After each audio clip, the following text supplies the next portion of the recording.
छोड़कर जा रहा हूँ कि क्योंकि यहाँ पर हफीजुर रहमान पाशा साहब हैं कि हाल ही में हिंदुस्तान में वक्फ के ऊपर जो वावैला मचा था कि नरेंद्र मोदी की गवर्नमेंट ने वक्फ अमेंडमेंट एक्ट लाते हुए 45 अमेंडमेंट्स किया था, तो उस पर हमारी नाम नेहात मुस्लिम क़यादत ने बड़ा ड्रामाई अंदाज में पूरे हिंदुस्तान में हिंदुस्तान के मुस्लिम पर्सनल लॉ बोर्ड और सियासी कायदीन मेंबर ऑफ पार्लियामेंट ने एक बड़ा हंगामा मचा किया था।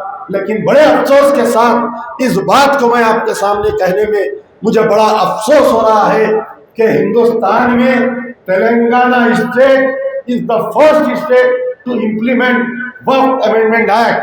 ये तेलंगाना में जो मौजूदा कांग्रेस की सरकार है वो ऑलरेडी वक्फ अमेंडमेंट एक्ट जो नया आया है वो एक्ट को इम्प्लीमेंट कर चुकी है। मैं हमारे हफीजुर रहमान पाशा साहब के सामने ये गवर्नमेंट का आर्डर दे रहा हूँ, ये तेलंगाना गवर्नमेंट का आर्डर है, क्योंकि मेरी तकरीर को इंटेलिजेंस वाले, स्पेशल ब्रांच वाले, सेंट्रल इंटेलिजेंस वाले सुन रहे हैं, तो मैं चाहता हूँ कि अमित शाह, नरेंद्र मोदी, यहाँ के चीफ मिनिस्टर रेवंत रेड्डी को मुबारकबाद दे और उन तमाम उलमा मशाइखीन, ये जियो आकर 12 अगस्त के दिन ये जियो आया, यहाँ के चीफ एग्जीक्यूटिव ऑफिसर वक्फ बोर्ड को हटाने के लिए, एक ईमानदार ऑफिसर को हटाने के लिए एक साजिश की गई और यहाँ के हाई कोर्ट में एक ऑर्डर, हाई कोर्ट में एक पिटीशन डाला गया।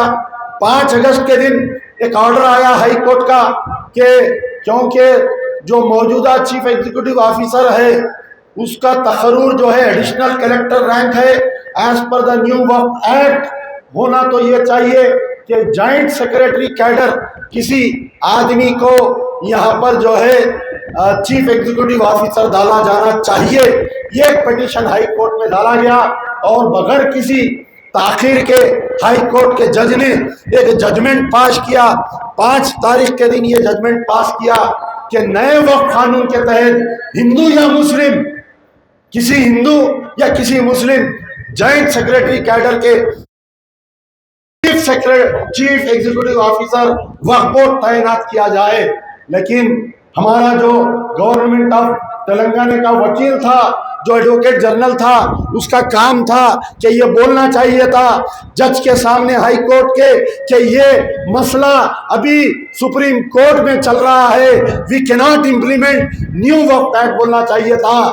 लेकिन यहाँ की कांग्रेस गवर्नमेंट के जो चीफ मिनिस्टर, जिसका वकील यहाँ पर जाके हमारी नुमाइंदगी करता है, वो एडवोकेट जनरल अदालत में खामोश रहा। उसके बाद में 5 तारीख के दिन जजमेंट आता है, 6 तारीख के दिन चीफ एग्जीक्यूटिव ऑफिसर काम करता है क्योंकि उसको ऑर्डर की कॉपी नहीं मिलती। 7 अगस्त के दिन फिर से कंटेम्प्ट नोटिस डाला जाता है, कंटेम्प्ट पिटीशन डाला जाता है। उसके बाद में 7 तारीख के दिन फिर एक जजमेंट आता है।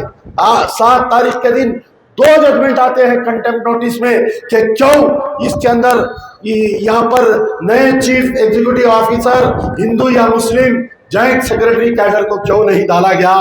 बड़े अफसोस की बात है, हमारा secretary minority welfare government of Telangana Shafiullah IFS ये ऑर्डर इश्यू करता है डेटेड 12/8/2005। उसके अंदर ये लिखा जाता है कि नए वक्फ के कानून के तहत एक हम जॉइंट सेक्रेटरी कैडर के ऑफिसर को डाला जाएगा। तो कहां पर है वो बत्ती गुल मौलाना, कहां पर है वो ह्यूमन चेन एहतजाज करने वाले मौलाना, कहां पर है वो वक्फ संडे मनाने वाले वो सियासतदान, कहां पर है? क्या तुम्हारे मुंह को लखवा हो गया कि तुम क्यों एहतजाज नहीं कर रहे हैं? 12 अगस्त सितंबर 1 महीना हो गया ये गवर्नमेंट ऑर्डर आकर, लेकिन सब खामोश बैठे हुए हैं। किसकी हिदायत के लिए खामोश बैठे हैं? मैं बड़े माजरत के साथ all India Muslim personal law board के सदर, क्योंकि आपका ताल्लुक भी हैदराबाद से है, पूरे हिंदुस्तान के मुसलमान आपकी तरफ नजर उठाए बैठे हैं। खालिद सैफुल्लाह रहमानी, मौलाना खालिद सैफुल्लाह रहमानी को ये ऑर्डर मैंने व्हाट्सएप के बड़े बड़े उलमा मशाइखीन को मैंने ऑर्डर व्हाट्सअप किया और उनके करीबी लोगों को फ़ोन किया। हालिया में ये हमारा असेंबली इंतखाबात हुआ, मैं चाहता था क्या ये मसला असेंबली में उठे, लेकिन ये मसला किसी एमएलए ने असेंबली में नहीं उठाया।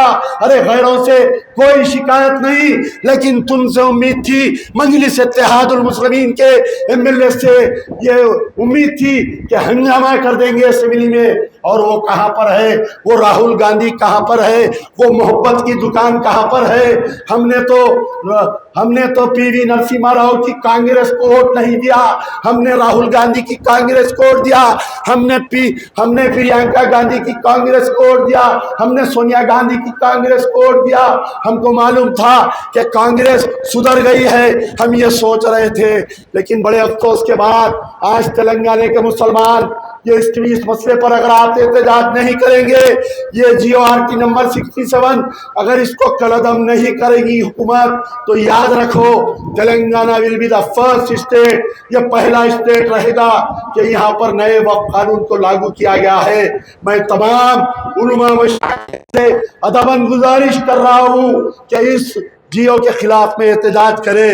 प्यारे नबी सल्लल्लाहु अलैहि वसल्लम के जलसे में मौजू से हटकर इसलिए कह रहा हूँ कि वक्फ इस हमारा जो वक्फ है ये एक हमारा हिस्सा है, हमारे मजहब का हिस्सा है, हमारे इस्लाम का हिस्सा है, इसलिए इस पर एहतजाज करना ज़रूरी है। इस पर रोशनी डालिए। दिल्ली के और यूपी के 2 मुखर्री रहे। मैं आप लोग जब दिल्ली जाएंगे, उत्तर प्रदेश जाएंगे, तो आप लोग वहाँ के मीडिया में ये बात लाए ताकि राहुल गांधी और प्रियंका गांधी को अखलाकी दबाव हो और उनकी तेलंगाना गवर्नमेंट ये जियो को विड्रा करे। बस एक बड़े अफसोस के साथ मैं आपके सामने पेश हुआ। मैं अब दावत खिताब देता हूँ मोहतरम प्रोफेसर हफीजुर रहमान साहब, प्रोफेसर हफीजुर रहमान पाशा से आपको मुखातिब करे। शुक्रिया। यार जिंदा सोबत बाकी।